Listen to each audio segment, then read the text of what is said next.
Back row minister of the world premier, Mr. Moxley, coming back at you live and direct.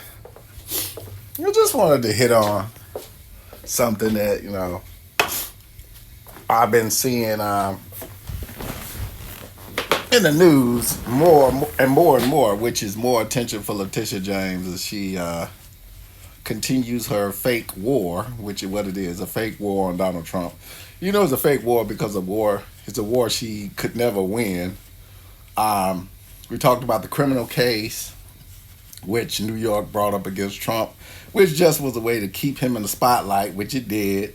He got free publicity and pretty much was all the momentum he needed to get the office of the president back, thanks to the use of Letitia James. And for those people who think Letitia James is really enemies with Donald Trump, well, you're not watching the real movie. You're watching the movie that you want to see.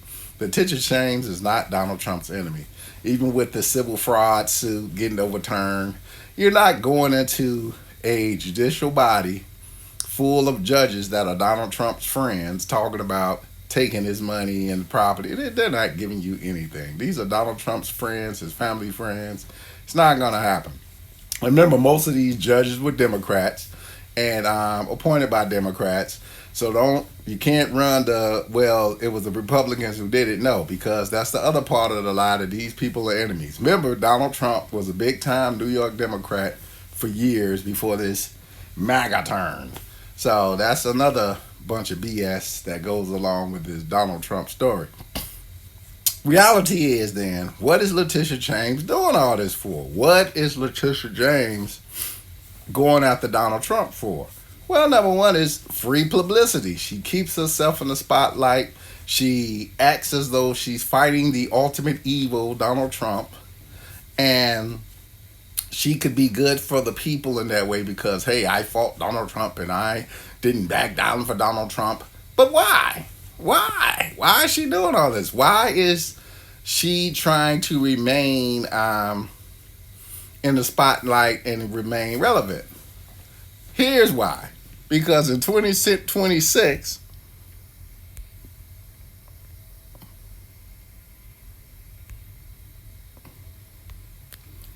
this takes place.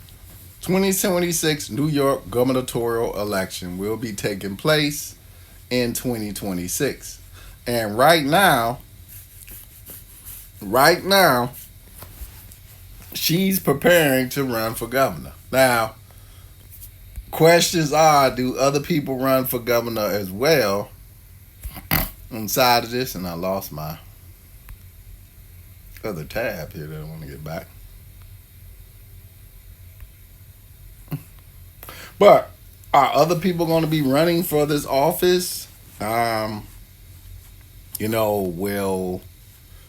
I don't think I thought Mayor Adams might run for it. Right now, it looks like he's a shoo-in to be the mayor of New York. They've been pushing Madani pretty hard, but I don't think he's going to win. I think that's pretty much set up so Adams continues to be the mayor of New York. Letitia James has a chance to become the governor of New York. Can she win and become governor of New York based on her hatred of Donald Trump? Perhaps she can, and maybe that's the whole game anyway. Pretty much Donald Trump helps her get into the governor's seat, which might be the payback for her helping him get into the presidency. So you got to remember, these folks are not enemies. They play the game of enemies. They're really buddies. They do things to keep themselves in the spotlight because they have a bigger agenda. So her bigger agenda right now is to be the governor of New York. Hochul passes the baton to her, and she becomes the first black female governor of New York, which would make history because, hate to say it, niggers love history books. One thing about niggers, black people love to be in the history books. They don't like to be in the history books for doing anything. They just like to say they were the first who did something so they can write a book. That's pretty much it. Because outside of this, what else is Letitia James bringing to this governor's race? What else is she bringing to the governor's race? if she does state that she wants to run, because she's going to have to say that she's intending to run soon. So Hochul will still be trying to hold her seat. Primary candidates right now, the only people that declared is Delgado, Kathy Hochul, and declined people for some reason. Letitia James declined to run this year, so she said she's not going to run.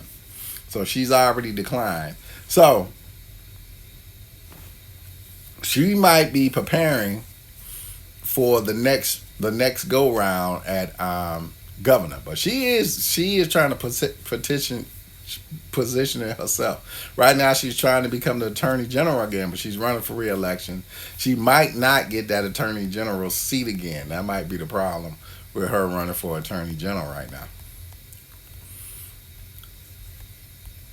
On the Republican side, Carl Hyde Jr., whoever the heck that is running. And pretty much that's it. We don't know who the independents are. So there's going to be some independents also running. And Larry Sharp is the only independent right now. So let's see how this plays out. But she is trying to position herself for that gubernatorial seat. If not 2026, let's say the 2 years after that. She's trying to hold on as attorney general in New York. She probably get tossed for that, but she's strong in New York as attorney general. And at the same time, will the Trump Democrats get rid of her? That's the whole ticket as far as if she's able to do it. But I do think that down the road, they are positioning her, if not 2026, because I see she did decline. Let's see, moving into 2028 after Hochul's done, will she make that decision to run again? I'm going to see if that's going to be the decision coming up for her to run. We got a lot of gubernatorial races coming up in 2026, and we'll see who can hold firm and who these independents are, because we could have more independents declaring as we move forward. So Letitia James is trying to stay relevant. She's trying to keep the spotlight. She's done a lot of dumb things with this Trump thing. She was used as a tool, basically, to put Trump out there and keep him relevant during that time of election period, which made it very easy for him to win the election. So they got plans for her, but we just don't know what these plans are. I'm thinking down the road is to be the governor. Let's see how it plays out. She could run for president one day. Who knows? But let's just see how this plays out. Mr. Markley, Back Row Ministry, peace and integrity.